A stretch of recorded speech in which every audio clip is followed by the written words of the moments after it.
Chapter 10. The Lobster Quadrille. The Mock Turtle sighed deeply and drew the back of one flapper across his eyes. He looked at Alice and tried to speak, but for a minute or two sobs choked his voice. "Same as if he had a bone in his throat," said the Griffin, and it set to work, shaking him and punching him in the back. At last the Mock Turtle recovered his voice, and with tears running down his cheeks, he went on again. "You may not have lived much under the sea," I haven't, said Alice.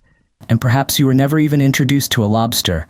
Alice began to say, I once tasted, but checked herself hastily and said, no, never.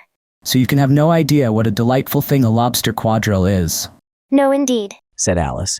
What sort of a dance is it? "Why, Said the Griffin. you first form into a line along the seashore." "2 lines. Cried the Mock Turtle. Seals, turtles, salmon, and so on. Then, when you've cleared all the jellyfish out of the way," "That generally takes some time. Interrupted the Griffin. "you advance twice." Each with a lobster as a partner." Cried the Griffin.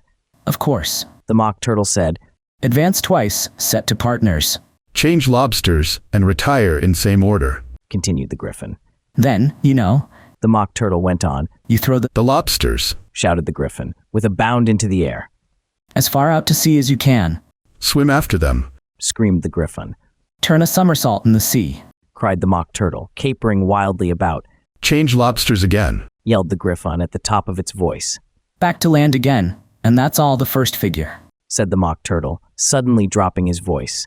And the two creatures, who had been jumping about like mad things all this time, sat down again very sadly and quietly, and looked at Alice. It must be a very pretty dance. Said Alice timidly.